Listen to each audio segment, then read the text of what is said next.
There's a book in a French archive titled Le Sabotage. The author is named on the cover. He isn't anonymous. He isn't a folk legend French worker. He's a man named Émile Pouget, and he published this book in Paris in 1911. If you've ever heard the popular story of where the word sabotage comes from, this book is the problem with that story. The popular story goes like this. During the Industrial Revolution, French factory workers wore wooden shoes called sabots. When their bosses introduced machines that put them out of work, the workers threw their wooden shoes into the gears. The shoes broke the machines. That's where sabotage comes from. Wrong. There's no record of shoes being thrown into machines, no court case, no contemporary newspaper account, no factory inspector's report. The story appears for the first time in English-language sources in the 1920s, decades after sabotage already meant what it means today. And the people who wrote it down said they'd heard it third hand. What actually happened is this. An anarchist named Émile Pouget sat down at a Confédération Générale du Travail Congress in Toulouse in September 1897 and wrote a report. The report proposed a new labor strategy. He needed a word for it. He picked one. Here is what the documents actually say. The man who built it. Pouget was 41 in 1897. He'd been an anarchist organizer in Paris since the 1880s and had run a satirical revolutionary newspaper called Le Père Pinard through the early 90s. By the late 1890s, he'd pivoted from agitation toward something more practical, all building organized labor power inside the French Union movement. The CGT, the Confédération Générale du Travail, had been founded in 1895. Pouget was one of its early intellectual architects. The problem he was trying to solve was specific. French workers had a labor tactic, striking, and it was working badly. Strikes were illegal in important sectors. Strikebreakers could be brought in by railroad. Starvation funds didn't last more than a few weeks. Pouget wanted a tactic workers could use while still inside the factory, drawing their wages, technically still on the job, but quietly destroying their employer's profit margin. He had a name for what he wanted. He found it in a French peasant idiom. In rural France, there had been an expression for centuries, travailler à coups de sabot, to work as one wearing wooden shoes. It describes slow, clumsy, deliberately bad work. The French verb saboter already meant to bungle by the 1800s. That's in de Hautel's 1808 Peasant Idiom Dictionary, which gives the literal definition as to make noise with sabots and the figurative one as to bungle. Pouget took the existing French verb and turned it into a noun for a deliberate workplace strategy. Sabotage. Slow, clumsy, deliberately bad work. Done on purpose, as a weapon. That's the actual etymology. It has nothing to do with thrown shoes. The 1897 Report. The 1897 Toulouse Congress Report is the first time sabotage appears in print as the name of a deliberate labor tactic. Pouget co-wrote it with another anarchist, Paul de La Salle. The report proposed that French workers, instead of striking and starving, should remain on the job and saboter le travail. Bungle the work until the employer caved on wages or conditions. Look at the cover of the 1911 book, Le Sabotage, the full handbook Pouget eventually wrote out.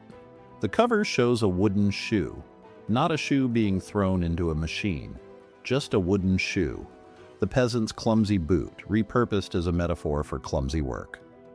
That's the visual joke Pouget was making. The shoe never went into the machine.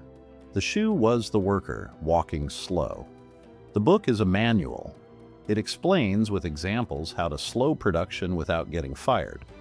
Pour sand in the bearings, but not enough to seize the engine. Take an extra hour at lunch, but always punch back in. Pass defective parts, but blame the supplier. Misroute shipments, lose paperwork. The aim isn't destruction. The aim is shrinking the boss's profit while keeping your job. Pouget had a specific French term for this. Grève perlée, pearled strike, strike by droplets. The English-speaking labor movement later translated it as work to rule or slow down strike. But it had a name in French first. The name was sabotage. How the word crossed the Atlantic. There's a photograph from 1910 of a heavy-set, one-eyed American labor organizer named Big Bill Haywood sitting at a CGT meeting in Paris. Haywood was the most famous radical unionist in the United States, co-founder of the Industrial Workers of the World, the IWW, the Wobblies.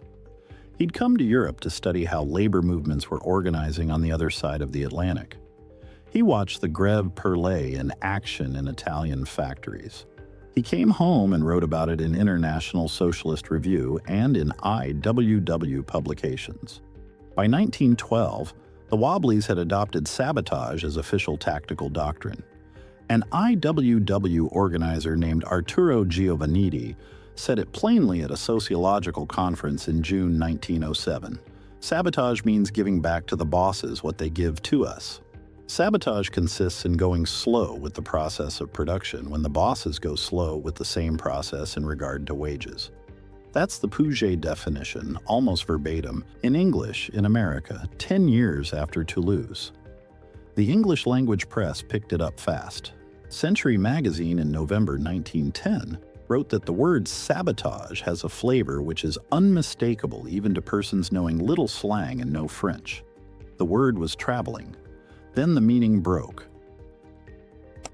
How the meaning broke.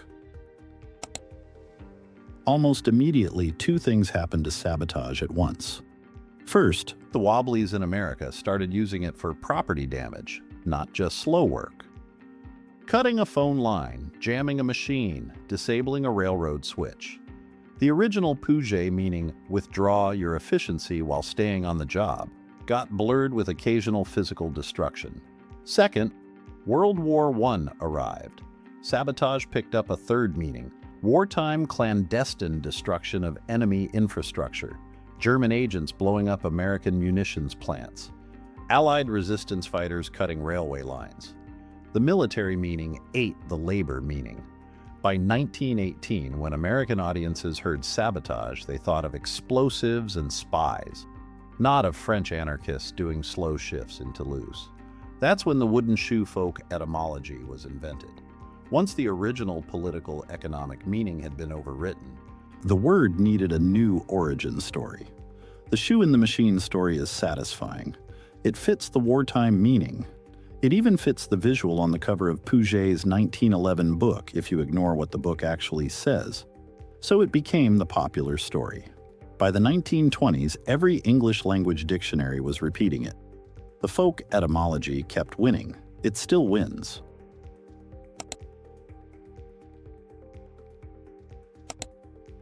But here is where I have to be honest about what I cannot prove.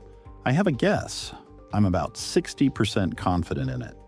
My guess is that the shoe-throwing story was an American invention, propagated by anti-IWW newspapers around 1912 to 1914 specifically to delegitimize the Wobblies. If you can convince the public that sabotage means destroying machinery, random, violent, irrational, then you can prosecute Wobblies who advocate sabotage as if they were advocating arson, which is what actually happened in dozens of IWW prosecutions between 1912 and 1920. I can't prove that. The newspaper archive I'd need isn't fully digitized. What I can verify is the result. By 1913, the socialist John Spargo was already correcting the record in his book, Syndicalism, Industrial Unionism, and Socialism. Spargo wrote that the French word sabotage was coined in the 1890s by Pouget and first appeared in print in the 1897 Toulouse Congress report. He named Pouget. He named de la Salle. He gave the correct etymology. And yet, by the 1920s, every popular American dictionary was running the shoe-throwing story. The crime scene isn't Toulouse 1897. The crime scene is the 15 years between 1897 and 1912 when a deliberately constructed political economic word was hollowed out, refilled with wartime saboteur meaning, now and rebranded with a fake origin story. Émile Pouget died in Paris in 1931. He outlived his own word.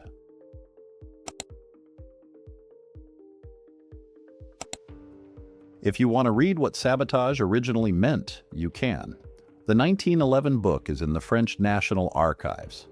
The 1897 Toulouse Congress report is in the CGT's institutional records. The English translation of Pouget's book is in the IWW's Labor Archive in Chicago, published in 1913 with an introduction by Big Bill Haywood. Nothing. That's how many wooden shoes appear in either document going into a machine. Not one. What does appear is the line from Haywood's 1913 introduction. The line that explains what Émile Pouget thought he was building when he sat down at that Toulouse Congress in September 1897 to give a peasant idiom a new political job. Sabotage is not the destruction of property. It is the deliberate withdrawal of efficiency.